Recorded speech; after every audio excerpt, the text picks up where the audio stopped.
The following video contains themes of death and bereavement in relation to children and young people. Caution is advised as the content might be upsetting to some viewers. When you have a bereaved child in your class, it can be difficult to know how best to support them.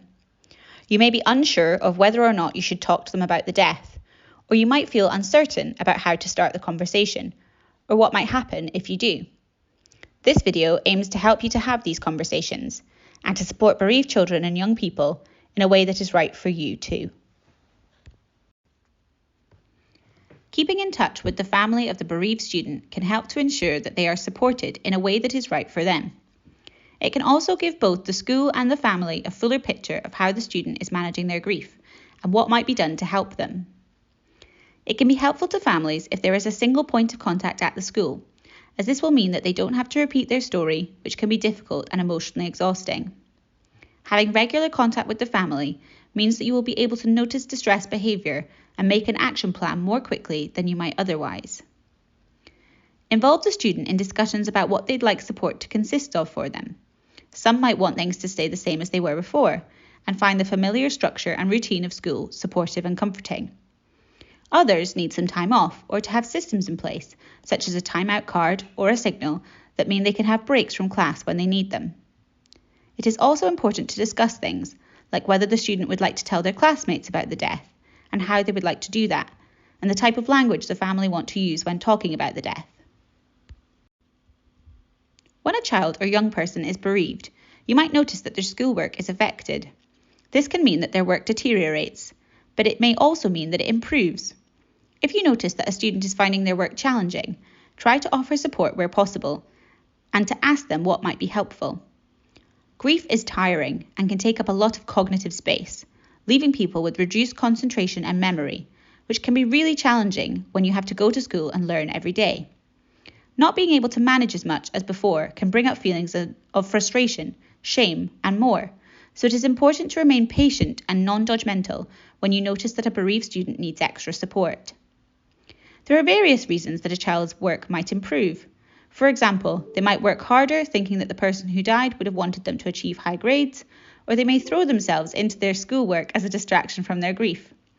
If you notice improvements in a bereaved student's work, it might not be a cause for concern, but it can be useful to remain vigilant and to check in on occasion to ensure that they don't become overworked or start to experience burnout. If it is identified that a student might benefit from taking breaks from schoolwork or lessons, it can be useful to discuss this with them and involve them in decisions about what might be helpful. For some children, it can be useful to have an allocated quiet space to go to when they need to take a break. Others might benefit from nominating a designated adult within the school to talk to. If the student has a specific staff member in mind that they would like to talk to, make sure that that person is involved in the decision and that they feel equipped to take on the role. When working with bereaved children and young people, it is important that you look after yourself and know your limits and boundaries. If you don't feel up to the task of talking about grief, perhaps you could say something like, "This sounds like a really hard day for you. Let's go and find someone who can help you." When a student has been bereaved, it is important not to make assumptions about how they are feeling or what is affecting them and when. Children and young people might be impacted by the death for many years and may experience different emotional reactions during times of change, such as when there are important life events or depending on the time of year. For example, special occasions like birthdays, Mother's Day, Father's Day, or anniversaries might bring the death into their minds, or they might think of their person when they move to high school from primary school. It is helpful to be mindful of how students can be impacted by these events and to prepare them and offer them options as these events approach. You might say, "We are going to be talking about Father's Day and making cards in class on Tuesday. I know that your dad died, but if you'd like to make a card for him, then you can. Or if you'd like to make one for someone else, that's fine too. If you don't feel like being here when the rest of the class does that, let me know and we can make a plan for that day." Every child and young person is different, and so is the way that they grieve. As a teacher, you are not expected to be an expert on bereavement, nor are you a counsellor for the student. However, keeping in touch with the family and having a clear plan of how they would like you to approach the situation can help you be better equipped to help your student. Be as patient and understanding of the situation as you can be, And if you feel you need help in supporting your student, speak to other colleagues or reach out to us.